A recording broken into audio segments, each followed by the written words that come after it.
The hip-hop scene is filled with rappers leading criminal lives, and while some are lucky enough to evade justice, others usually get caught in the act and find themselves wrapped up in extended courtroom litigation. But don't expect smooth-sailing legal proceedings, as the reverse often reigns supreme. From X-rated images popping up on screens to rappers getting searched for illegal substances and snitching with reckless abandon, I present to you the top 8 wild moments of rappers in court. Stay tuned. Young Thug. Rappers have become quite brazen in court, and Young Thug is living proof. On the 19th of January 2023, reports emerged that the rapper collected a Percocet pill from a co-defendant during the trial. In a motion filed by Fulton County prosecutors, Khalif Adams, one of YSL Boss's 13 co-defendants in an ongoing conspiracy trial, walked up to Young Thug during the hearing and discreetly placed something in his hand. A courtroom sheriff observed this exchange, walked up to Young Thug to collect the contraband, which turned out to be Percocet, and seized it. Deputies present also searched Adams. Although he resisted at first, he was later found with marijuana, tobacco, Percocet, and other illegitimate substances concealed with plastic and food seasoning. Adams was later transported to a hospital after he'd allegedly ingested several contraband items to mask the true extent of his wrongdoing. This incident prompted a court session delay. According to court documents, the motion filed in the aftermath of this scenario was tagged illegal acts of possession and distribution, respectively, of contraband inside the Fulton County Courthouse. However, one of Young Thug's attorneys, Keith Adams, claimed the motion was laden with inaccuracies and misrepresentation. To further assert his displeasure, he said, "We're disappointed because it's a distraction. You know, Jeffrey's in there, he's fighting for his life. The last thing that he wants to do is engage in any sort of behavior that would jeopardize our chances to trial or cast a bad light on him in a courtroom with 4 cameras and 2 different TV cameras." Tiombre Calland, Khalif Adams' lawyer, also maintained his client's innocence, stating the leveled allegations were more statements aimed at disrupting the jury selection. Although Adams faced new charges for the exchange, Young Thug was cleared of any wrongdoing related to the incident. Just a month before the Percocet pill event, Young Thug made headlines in another court hearing that was interrupted by a pornographic clip showcased during a Zoom call. According to the Atlanta Journal-Constitution, the Zoom call was arranged to let participating attorneys remotely tune into the trial, but while the call was in progress, a video of a stark naked person came into view. The clip also infused the Free Young Thug message. Once the video was displayed, court deputies made frantic efforts to shut off the screen. Although the incident caused quite a stir, the hearing commenced, and Young Thug's lawyer, Brian Steele, successfully argued that evidence detailing the invasion of the rapper's home in 2015 be expunged from the upcoming RICO trial. Young Thug's wild court hearings are an offshoot from his arrest on the 9th of May 2022, following a Racketeer Influenced and Corrupt Organizations Act, RICO, 56-count indictment filed by Fulton County against him and 28 other Young Slime Life, YSL members. The 88-page indictment categorically states that the rapper is the founder of YSL, a criminal gang that commenced operations in Atlanta back in 2012 and has affiliations with the National Bloods gang. The indictment further alleges that YSL has been involved in numerous illegal activities, including attempted murder, witness intimidation, carjacking, robbery, drug dealing, and theft. The group is also purported to be involved in several shootings, most notably an attempt directed at Dwayne Carter in 2015. That said, the indictment claims Young Thug rented a 2014 Infiniti Q50 connected to the homicide of a rival gang member. It also cites a statement issued by the rapper 2 weeks after the gruesome incident. So a nigga lie to their mama, lie to their kids, lie to their brothers and sisters, then get right into the courtroom and tell the God's honest truth. Don't get it. Y'all need to get killed, bro, from me and YSL. Young Thug has remained in jail since his incarceration in May 2022. Although jury selection for his case should have started in January 2023, the process is moving at a snail's pace and hasn't been completed yet. If Young Thug is found guilty of the RICO charges against him, he could be in prison for up to 25 years. Suge Knight. In March 2015, Suge Knight collapsed in the courtroom after the judge presiding over his case set bail at $25 million.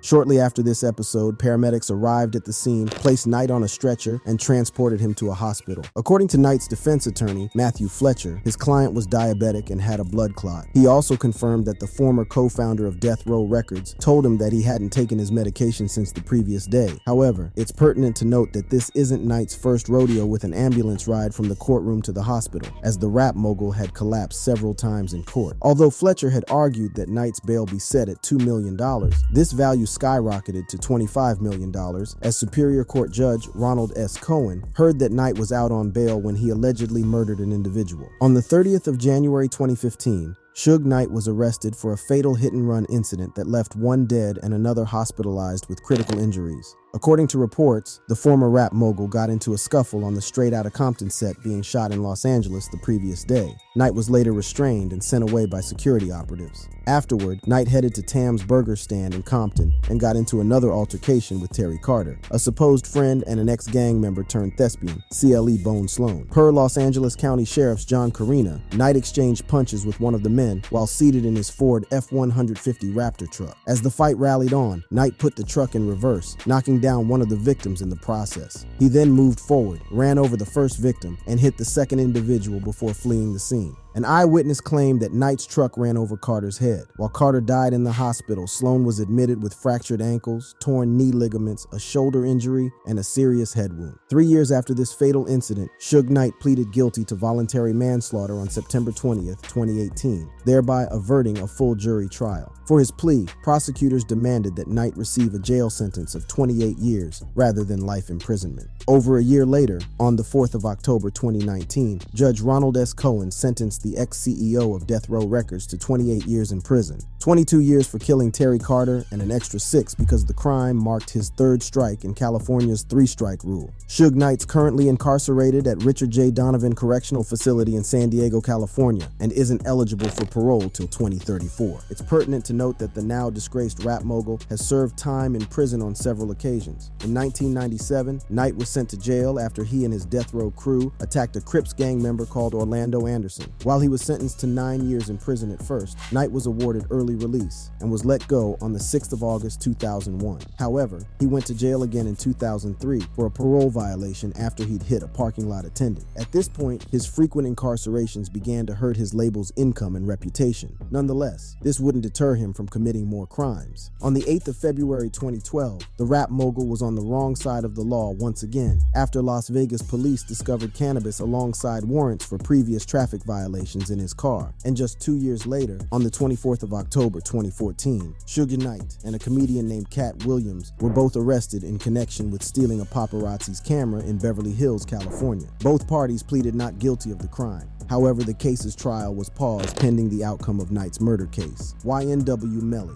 In recent times, YNW Melly has come under severe scrutiny for his demeanor and attitude during his ongoing murder trial. On the 14th of June 2023, the trial's third day, the Florida-born rapper is seen taking a prayer pose and blowing a kiss in court. Critics had a field day with this event, questioning Melly's sanity. That said, one of the victim's mothers, Christopher Phillips, says that she was disgusted by his actions and tagged it as disrespectful. She also said, "I walked out because I don't. What are you praying for? You sitting there like you ain't got no remorse. Like every time I walk in, you are smiling. This ain't the time for that. This is sad. This case is serious." The Murder on My Mind singer has also been seen grinning and stroking his chin at several intervals in court. In fact, there's a clip that showcases YNW Melly smelling himself while the court was in session. However, the trial, alongside Melly's conduct during proceedings, has earned him a massive increment in streams. For context, his discography witnessed an uptick of more than 2.6 million streams within 24 hours of his trial. And since his arrest in 2019, the rapper has received 10 platinum and 6 gold certifications from the Recording Industry Association of America, RIAA. So while YNW Melly's court dealings might be all shades of weird, the publicity he's gotten has cascaded into a steady flow of cash. Talk about giving bad times the ultimate reverse Uno reverse card.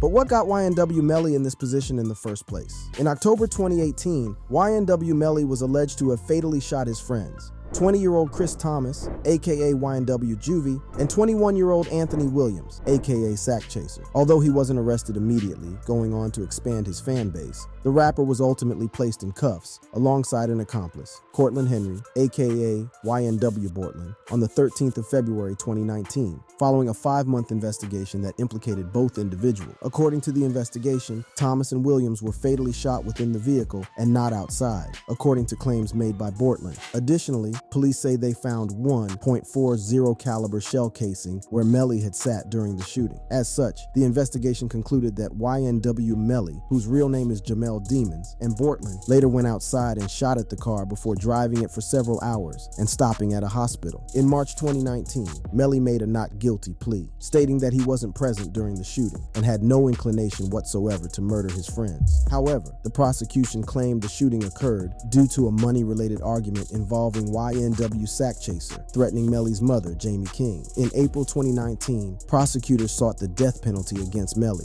a move supported by the victims' families. In November, prosecutors strengthened their case by releasing photos depicting the victims being shot within the vehicle. Afterward, the case moved rather slowly for the next 3 years. Although the death penalty went off the table in July 2022, it was reintroduced in November of the same year. Rumors have also circulated about Melly plotting his escape from prison and having pipe bombs in his possession, an assertion blatantly denied by his lawyer, Raven Liberty. YNW Melly's murder trial finally set sail on the 12th of June, 2023. During its course, the prosecutors accused Melly of being affiliated with the dreaded Bloods gang and mentioned the association of Fredo Bang in the incident. On the 22nd of July, 2023, a mistrial took precedence as the jury remained deadlocked. This stance remained unchanged after a further 2 days of deliberations. Nonetheless, a retrial is billed to occur soon. Lil Rod Rodalius Ryan, also known as Lil Rod, is one of the defendants in the ongoing Young Thug YSL RICO trial. But on the 19th of April, 2023, something wild occurred as the rapper was ejected from the courtroom on suspicion of possessing marijuana. As seen on body cam footage from a Fulton County deputy, Ryan is removed from the courtroom and taken into a side room. Here, a deputy tells Ryan there's a strong smell of marijuana emanating from him and that he'll be strip searched. However, Ryan says that he isn't with marijuana, proceeding to remove his trousers, shirt, shoes, and socks. A deputy tells Ryan they don't want to handcuff him if they don't have a cogent reason, as the rapper resists attempts made to remove his underwear. At this juncture, Ryan is handcuffed and begins to let out screams along these lines. "I ain't do nothing wrong, bruh." Stop. Man, stop. Bro, come on, man. Although Ryan was subsequently subdued, he let out a shout stating that the deputies were trying to break his arm at some point. Officers later found 2 packets of an unknown substance in Ryan's underwear, with one of them stating that it was hidden really well. When this melee started, people in the courtroom became agitated before officers came in to tell them to keep calm and leave. Other YSL defendants, Caradrius Dorsey and Christian Eppinger, upon hearing Ryan's repeated screams, stood up to demand his release, as he hadn't committed any wrongdoing. However, this isn't the first time Rodalius Ryan has been involved in an altercation with deputies. Back in January, he received a punch on the head and landed on the sidewalk while awaiting transport from jail to the courthouse. His lawyer, Angela DeWilliams, said that the incident resulted in injuries on Ryan's hands, legs, and head. She also mentioned the possibility of a concussion. But according to an incident report delivered by Deputy Kondakai Morris, he had told Ryan to quit spitting within the vehicle, or he'd clean up his mess. Ryan allegedly replied that he wasn't going to do so before spitting in Morris's face. Then, Morris walked to and opened the rear passenger door, telling Ryan to disembark the vehicle, an order the rapper blatantly ignored. And when the deputy reached in to remove Ryan, he stiffened his body, laid down flat, and started moving his feet in a kicking manner. This prompted Morris to forcefully pull him out of the car and onto the ground. Lil Rod was arrested alongside Young Thug and 26 Young Slime Life, YSL associates, in May 2022 for gang-related activity. According to the indictment, YSL is a criminal gang that has committed crimes like murder, attempted murder, armed robbery, and other illegalities that can be traced back to 2010. Rodalius Ryan was implicated in the indictment for being a YSL associate that posed for a picture released on social media with the caption, "If you Zada exace and stayed solid, you deserve a bag when you get home." The rapper also appeared in another social media release picture where he held on to an unknown amount of cash with the caption, "Sorry we made you thug early, Lil Thug." Rodalius Ryan is also accused of unlawfully committing a felony revolving around the possession of a weapon by an inmate while he was behind bars at the Georgia Department of Corrections. And during his time here, a video of him showcasing the YSL gang sign made rounds on social media. In February 2023, Lil Rod's dad came out to say that District Attorney Fonnie Willis had offered the rapper freedom if he'd snitched on Young Thug. Miss Willis went down to that jail and told my son, listen to what I say, I ain't telling you what I heard, I'm telling you what I know. If he say, Thug gave him $10,000 to help that boy, then we'll let you out of jail. It's been over 6 months since this offer was tabled, meaning that Lil Rod hasn't accepted, as he's still in jail. That said, a guilty conviction could get him a jail sentence spanning over 20 years. Tupac Amaru Shakur, commonly known as Tupac, was a hip-hop treat whose songs reverberate on speakers to date. However, his life and career were filled with controversy. Nonetheless, one event that left everyone flustered was the rapper's arrival to court in a wheelchair on the day the verdict to a sexual assault charge was set to be read. As Newsweek reported, the rapper arrives in court with his head head and hands covered in white bandages. Here, he gets routinely screened by the security personnel on duty before getting access to the court. But how did Tupac end up here? I'll start from the genesis. In November 1993, Tupac and two other individuals, record executive Jacques Agnon, Tupac's road manager Charles Fuller, were charged with sodomizing a fan called Ayanna Jackson. Although the Brooklyn lady had sexual relations with the rapper some days back, she alleged that Tupac and his associates forcefully had sex with her after meeting them in a room at New York's Parker Meridian Hotel. The later hip-hop icon claimed that the interaction was something she'd consented to. However, his assertion didn't hold water, and Shakur and Fuller were charged with 3 counts of sexual abuse, sodomy, and criminal weapons possession, respectively. On the 30th of November 1994, while the trial was in full swing,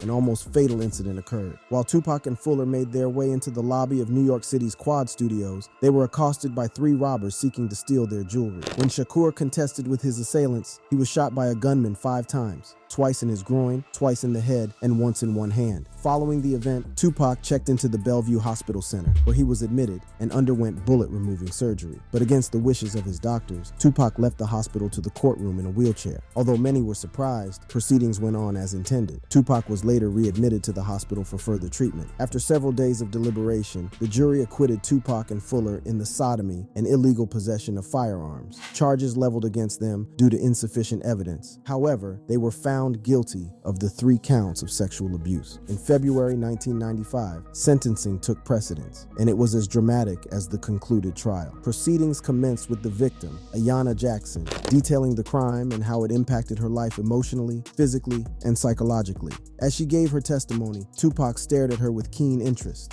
After she was done, the rapper, with his eyes now glistening with tears, stood up and said, "I'm not apologizing for a crime," he declared. "I hope in time you'll come forth and tell the truth. I am innocent." Tupac Shakur also addressed the presiding judge Daniel P. Fitzgerald before his sentence was read out, accusing him of injustice and racism. "You never looked into my eyes. You never used the wisdom of Solomon. I always felt you had something against me." The star-studded rapper also addressed American youths with words along these lines: "I have no shame. I don't feel shame." Albeit brief, this utterance earned rapturous applause in the courtroom. After hearing what Shakur had to say, Judge Fitzgerald aired his thoughts. This was an act of violence against a helpless woman. Then he went on to sentence Shakur to 18 months to 4 years and 6 months in jail. Since Fuller had no criminal record, he was sentenced to 4 months in prison and a probation term of 5 years. Jacques Agnon was tried separately. Shakur was released in October 1995 on $1.4 million bail settled by Death Row Records CEO Marion Suge Knight. But this payment wasn't a statement of goodwill. Rather, it was in exchange for Tupac signing to Death Row Records and releasing 3 albums. On the 7th of September 1996, the rapper was shot 4 times and died 6 days later from internal bleeding. Snoop Dogg. God over everything might just be the phrase that most rappers, regardless of their illegal activities, believe in 100%. And on a February 21st, 1996 report, Calvin Cortazar Broadus Jr., also known as Snoop Dogg, reiterated this stance by striking a prayer pose and holding the hands of his bodyguard McKinley Lee, after both individuals were both acquitted of 1st and 2nd degree murder charges. But how did Snoop Dogg find himself in this scenario in the first place? Join me as I expatiate on all you need to know. On the afternoon of August 25th, 1993, Calvin Broadus and his bodyguard, McKinley Lee, heard a commotion outside the Los Angeles apartment they were residing in at the time. When they went out to discover the source of the altercation, they found several members arguing with Sean Abrams, one of Broadus's close acquaintances. Their presence immediately stopped the argument, but as they were retreating in their car, Broadus recognizes one of the gang members as an individual who accosted him with a gun during a video shoot. This person is identified to be a 20-year-old immigrant from Ethiopia, Philip Woldemariam, aka Lil Smooth. Later in the day, Broadus drives his Jeep in the company of Lee and Abrams when he encounters Philip again. This time, however, a scuffle ensues, and Philip reaches for his gun and fires at Broadus, who successfully ducks. And in retaliation, Lee fatally shoots Phillips from the vehicle. Once the police found the bloodied corpse of Phillips, murder charges were filed against Broadus, Abrams, and Lee. While Broadus's attorney negotiated with the authorities for a possible surrender and bail deal, Snoop Dogg is seen at the televised Video Music Awards event on the 2nd of September 1993. Here, he maintains that he's innocent to the cheering crowd before turning himself in to the police later that night. After the trial had rallied on for some time, it was discovered that a friend of the late Philip, who was present when the shooting occurred, Jason London, testified that Philip was indeed with a gun that was subsequently hidden to protect him. Besides this incident scoring Broadus's legal team some great points, the negligence of the Los Angeles Police Department tilted the case in the rapper's favor. According to reports, reports. The LAPD showcased a shocking level of incompetence by inadvertently destroying Phillips' clothes alongside bullets and shell casings from the crime scene. On the 20th of February 1996, after 6 days of thorough deliberations, the jury delivered not guilty verdicts on the first and second-degree murder allegations against Calvin Broadus and McKinley Lee. While the defendants were silent, holding hands in a show of togetherness, their supporters within the courtroom joyously cheered on. Moments after the verdict had been read out, Broadus said, "I have been praying to God for this. For the last few months, I've been trying to figure out if I'd be able to raise my son. You know what I'm saying?" However, it's pertinent to note that the jury couldn't reach a unanimous decision on accessory and manslaughter charges against Broadus. The next day, the jurors acquitted Broadus of the accessory charge leveled against him. However, they informed Judge Flynn that they were deadlocked on acquitting the rapper on manslaughter charges and couldn't find common ground. This scenario prompted the judge to declare a mistrial. After a case that spanned almost 3 years, Snoop Dogg was free from all charges and subsequently allowed to return to his iconic career without being hindered by the electronic surveillance ankle bracelet he was forced to wear after his indictment for murder. Phillips' family later filed a wrongful death lawsuit valued at $25 million against Broadus. However, the suit was subtly settled out of court in August 1996, almost 3 years after the gang member's death. JayZ, Sean Corey Carter, popularly known by his stage name JayZ, stunned the world in October 2001 after saying he'd stabbed Lance Rivera in a trial that saw him get sentenced to a probationary term of 3 years. This incident was all hues of weird, as the rapper had earlier denied any wrongdoing. But how did the forever young singer get wrapped up in this legal debacle in the first place? Ride shotgun with me as I get you in sync with the details surrounding this case. In 1999, it was alleged that Lance Rivera, a former music executive, had been stabbed by JayZ on the shoulder and stomach with a 5-inch knife after the rapper had confronted him over a possible leak of his third album tagged Vol 3, Life and Times of S. Carter, prior to its scheduled release. The incident took place at the release party of Q-Tip's Amplified album. It was also alleged that JayZ's associates caused a stir at the event to mask the stabbing incident. The next evening, however, JayZ turned himself over to the police and was arrested, but he wasn't detained for too long and was later released on bail worth $50,000. In January 2000, JayZ was indicted at the Manhattan Criminal Court, where he made a not guilty plea. Quite surprisingly, he made a guilty plea as the case progressed, earning a probation sentence of 3 years. However, JayZ clarifies what happened in his 2010 released book, tagged Decoded, with this excerpt. "People kept giving me the same name as the source of the bootlegging. It was someone I knew, someone I never would have suspected. One night I went to Q-Tip's solo album release party, and at some point in the night, I ran into the guy everyone's been telling me is behind the bootleg. So I approached him. When I told him what I suspected, to my surprise, he got real loud with me right there in the middle of the club. It was strange. We separated and I went over to the bar. I was sitting there like, no, this did not. I was talking to people, but I was really talking to myself out loud, just in a state of shock. Before I even realized what I was doing, I headed back over to him, but this time I was blacking out with anger. The next thing I knew, all hell had broken loose in the club. That night, the guy went straight to the police, and I was charged with assault. In a dramatic turn of events, Lance Rivera went on the record to say that JayZ wasn't the main culprit in the stabbing incident that occurred in 1999. During an interview session in May 2023, the former music executive said that while he was surrounded by many people,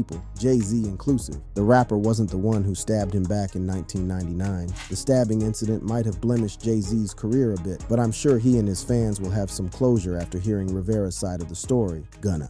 I'm not sure if rappers live by a code, but if they did, I'm 100% certain that the no snitching caveat would etch itself at the very top. However, from the looks of things, it seems like Sergio Giovanni Kitchens, also known as Gunna, threw the rulebook out of the window as a video of him snitching in court made the rounds on the internet in December 2022. In the clip, Gunna is seen delivering yes ma'am answers to questions asked in court like clockwork, but these were no ordinary queries, but variant. That'll implicate the YSL gang. And do you acknowledge the following statement?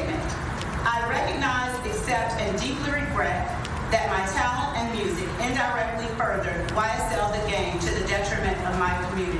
YSL as a gang must end. Is that your statement or acknowledgement? Yes. This video has gone viral on Twitter, amassing over 4.5 million views as of August 2023. The comment section is filled with comments reiterating Gunna's snitching. However, some replies reek of indifference, stating that the rapper just did what he did to save himself and nothing more. Snitching in the rap scene is considered a no-no. As such, it's no surprise that Gunna has received so much backlash from other rappers like himself. According to reports, Lil Baby unfollowed the Pushin' P rapper and subsequently released a diss track directed at him. Additionally, Young Thug Tupac sister, Hydura, also unfollowed Gunna after the snitching incident, but it doesn't end here. In an interview with DJ Academics, Lil Durk says that Gunna should have gone to court and kept his mouth shut. It's clear as day. Gunna's friends in the rap industry are reducing by the day, but in all sincerity, can you really blame him? In May 2022, the rapper and 27 others were arrested in connection to a 56-count RICO indictment. Racketeering charges aren't dealt with kid gloves in the United States, and if Gunna was found guilty of the allegations against him, he'd be in jail for at least 20 years. Maybe he got scared of this possibility and entered a plea deal that indirectly saw him snitch on YSL. Well, the case is ongoing, and it remains to be seen what sentence Gunna ends up with. Interesting times ahead. Rappers and courtroom fiascos aren't a strange sight. While some events were plain funny and laid back, others hit and surpassed the threshold of wildness. We've got other interesting videos lined up for you. Just click the card featured on your screen right now.